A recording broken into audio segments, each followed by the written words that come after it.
And talk us more about how to cope with stress associated with the school. We have with us Grace Sameve, a child development consultant. Good morning, Grace. Good morning, Grace. How are you this morning? Good. How are you guys We're doing? good also. Yes, thank you for joining us in our show. And maybe you can share to us, what are the causes behind the school stress phenomenon? Well, I find many potential causes that might result in school stress, but the two main causes are related to the schoolwork itself, as well as because we are living in a collectivist culture kind of society, so pressure from parents and society might also cause school stress. Is it because also the curriculum, like the subjects in schools we have these days in Indonesia, cause them to be stressed, or the scheduling isn't right with them? How is it? Well, I guess those two factors can influence stress and can cause stress because first of all, we can see that our curriculum are super packed and there are a lot of things that kids need to learn within, I can say, a somewhat limited amount of time and resources. Okay. And I think stress, stress can actually be a good thing because if it's just happens occasionally, that it can actually motivate you to perform better. But then if it is excessive and it's influencing the other parts of your life and your development, then stress becomes the problem. The school stress, on children, can it also experienced by early stage of life?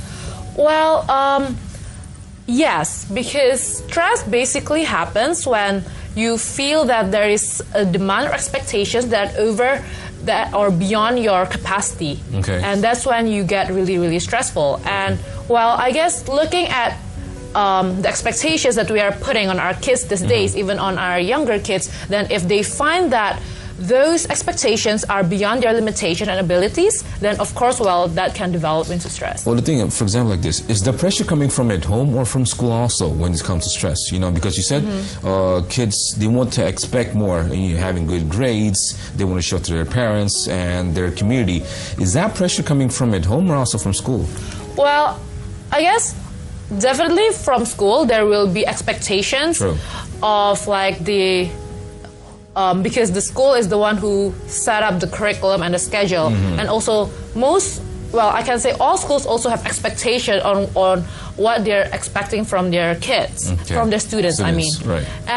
But on the other hand, family and home situation also plays a very important role because sometimes parents, they also get really competitive among themselves and they want their kids to be the best and better than other kids. Now that also can influence and lead to stress for kids. So what are the signs that can tell us that my child is having too much pressure at school? Well, one clue is that if you see any changes in your child, then you might question whether or not your child is having stress. And that sign can be manifested in different forms. Such as? Well, it can affect your physical health. Sometimes kids can, suddenly feel a lot of headache or nausea, even stomach pain, and sometimes they also might have sleep problems and nightmares. That's physical. The psychological manifestation that occurs, that often happens, are stuff like negative moods. So they get upset easily, moody. Yes. They become more moody and then they become to show lack of interest in doing anything, even though things that they used to be very excited about. Yeah, that might be one. So has that happened to your kid or anything? But she has a kid already, right? Yeah, but he's about 2 and I'm thinking about sending him to school. I mean, sending kids too early to school, will it lead to, school stress too? Well, later in life? Does there have any age limit from what age should we be sending our kids to school? Well, I guess it depends on the goal, the parents' goal and the school's goal on providing education for kids. Because I find that when we should provide an environment that will support the holistic development of a child. And that involves not only the academic side, but also social, physical, and all those kind of aspects. So I guess as long as the school and the parents are providing them the support to foster the right stage of development, then that's okay. But if you are sending them to schools and providing them with stuff that are over or beyond their limit and their abilities, then that will result in schools. But the schools, like for example, kids are supposed to have fun, you know, these days. Aren't schools supposed to, you know, to give those kind of fun activities rather than, you know, okay, you have to make good grades, even though that is a good thing, you know, making good grades. But aren't the kids not having fun? I mean, they're supposed to have fun, basically. You know, why are they pressuring it out? Why are they stressed? Why are that? Well, yeah, that's really true, because actually one of the main tasks of kids are to have fun and to play. True. Because they're not going to be kids forever, and they will grow up and, you know, face the reality of life.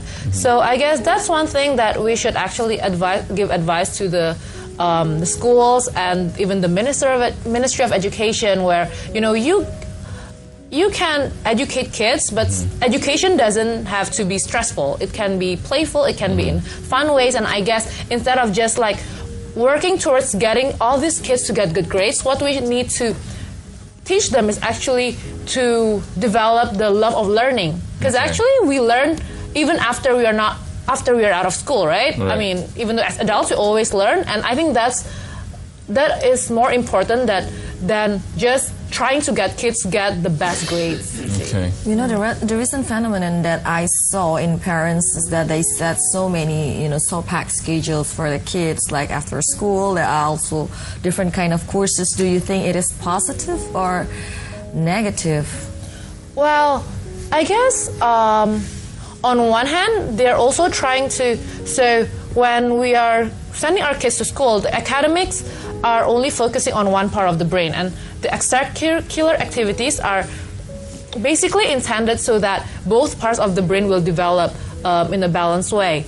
But I guess, well, that can be a good thing, but we have to remember that instead of just developing the cognitive skills of our kids and the development of the brain, we have to know that our kids are developing like holistically, and that every part of their body, every part of their being is developing, including their motoric abilities, including their spirituality. And we also need to focus on those kind of stuffs. So, yeah. When the kids are in position, they're being stressed at the moment, how do we make them feel relieved? For example, by taking them on a vacation, or maybe by giving them, you know, a sport, or, you know, do some activities. How do we do that to manage that? How can we help them? When you're position where your kids are stressing out the position, how do you, you know, take that stress out from your kids? Well, I guess we have to allow them to spend time doing other stuff aside from just studying.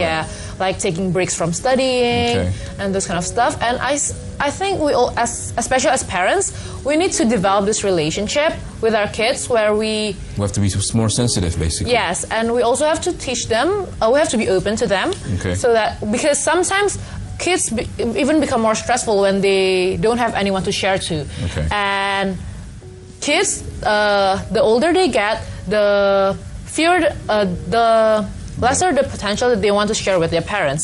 So I guess as parents, we need to start early and start developing relationship where the kids will know that we love them and see them as who they are and not what they achieve. And so that whenever they have problems, they might want to share with us. Right. And because with that, we can also share their burden, right? So, and that way we can also support them in dealing with their stress. And of course, well, if they have problems, like for instance, time management, all those kind of stuff, we also can come in and help in the ways that will help them. You know, how can we like nurture the talents of our children without being too pushy? Is it pushy is a good thing? I don't know. Well, on one hand, I guess we have to see and find out our kids' weaknesses and strengths, because every kids are different. Although I know that we, in this country, we have a particular set of curriculum that we have to follow, but on the other hand, we also can't deny the fact that every kids are unique. So I guess we, on one hand, maybe let's don't be pushy, but let's detect and look at our kids' strengths and weaknesses and try to support them to optimize those factors and the development of those factors, so that so that we can help their help them improve their weaknesses, and we can optimize their strength. What about sometimes in the cases where we as parents, we want our kids to be more better or a lot better than us, right? For example, we didn't achieve playing the piano and we want our kids to play the piano. Is that a good Channel thing? our ambition to, Any kind of instrument or anything. Sometimes where you being as parents, you don't achieve that. We saw that many times. Many times, and we want our kids to do as the things that we didn't achieve. Is that a good thing? For example, I'm not saying like being pushy, but at least to, hey, I think playing the piano is good for you, or playing in the band is good for you. Is it okay? Well, I guess... The psychological... well, eventually, of course, every parent wants the best for their kids. And I guess it's okay to let them try, because we just never know whether or not they're into those stuff as well or not. But then if it turns out that it's not working for them and it's stressing them out, so I think, don't push them, all right. Parents should just accept that reality, that their kids are unique and different and they're good in their own ways. Yeah.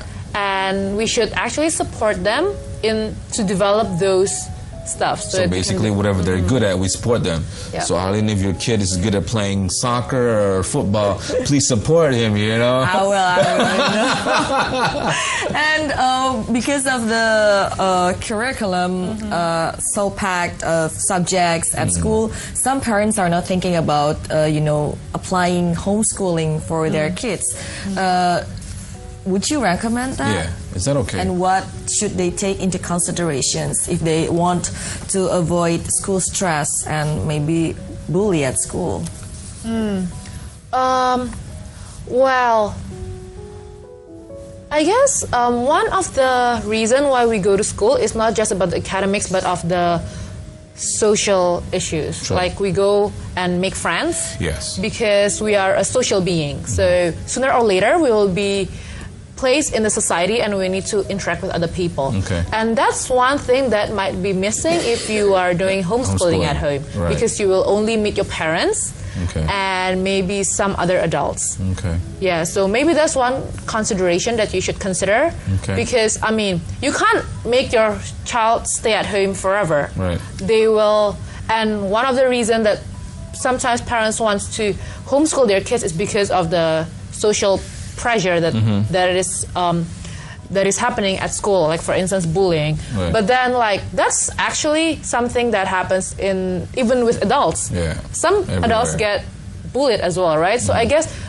homeschooling is an option, but we should really consider before making that decision. Okay. Because if that is the reason, if the reason is to avoid social bullying, then school stress, we have to realize that we are actually just avoiding ourselves, right? And we eventually, sooner or later, need to face that because we are a social being, and no matter what, we should and we will definitely live in the society.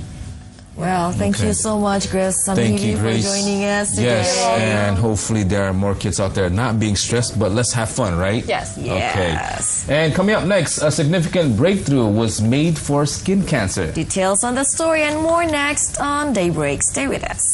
Thank you.